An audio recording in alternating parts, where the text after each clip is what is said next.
Nasionalisme. Selamat pagi, berjumpa kembali dengan saya Rizal Budi Raharjo, peserta pelatihan dasar calon pegawai negeri sipil tahun anggaran 2021. Pada kesempatan kali ini, saya akan menyampaikan sedikit review materi nasionalisme yang telah disampaikan sebelumnya oleh Bapak Dr. Haji Muhammad Toha, SAG, MSI. Tujuan pembelajaran.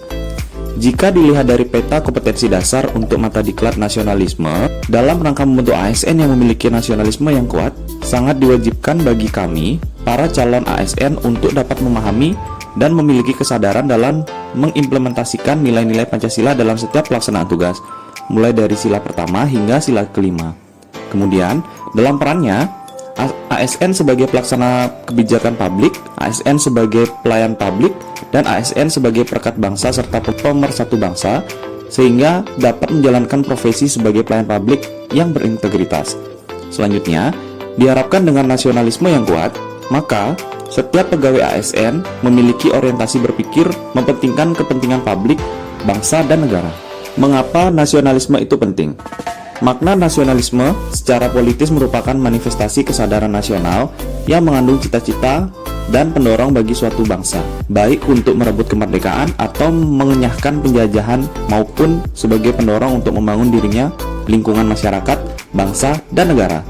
Kita sebagai warga negara Indonesia sudah tentu merasa bangga dan mencintai bangsa dan negara Indonesia. Kebanggaan dan kecintaan kita terhadap bangsa Indonesia tidak berarti kita merasa lebih hebat dan lebih unggul daripada bangsa negara lain. Kita tidak boleh memiliki semangat nasionalisme yang berlebihan atau chauvinisme. Tetapi kita harus mengembangkan sikap saling menghormati, menghargai, dan bekerja sama dengan bangsa-bangsa lain.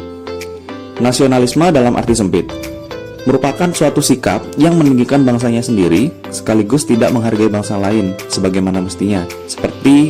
Sikap seperti ini jelas mencerai-beraikan bangsa yang satu dengan bangsa yang lain. Keadaan ini seperti sering disebut chauvinisme. Sedangkan nasionalisme dalam arti luas merupakan pandangan tentang rasa cinta yang wajar terhadap bangsa dan negara dan sekaligus menghormati bangsa lain.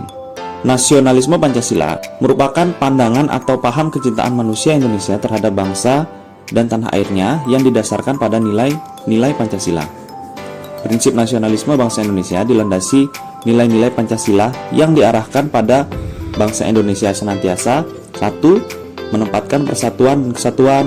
2. Kepentingan dan keselamatan bangsa dan negara di atas kepentingan pribadi atau kepentingan kelompok.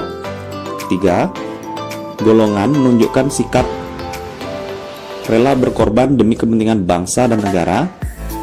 Yang keempat, bangga sebagai bangsa Indonesia dan bertanah air Indonesia serta tidak merasa rendah diri. Kelima, mengakui persamaan derajat. Keenam, persamaan hak dan kewajiban antar sesama manusia dan sesama bangsa. 7, menumbuhkan sikap saling mencintai sesama bangsa. Dan yang kedelapan, mengembangkan sikap tenggang rasa. Demikian review singkat materi ini. Sampai berjumpa pada kesempatan lainnya. Saya ucapkan terima kasih.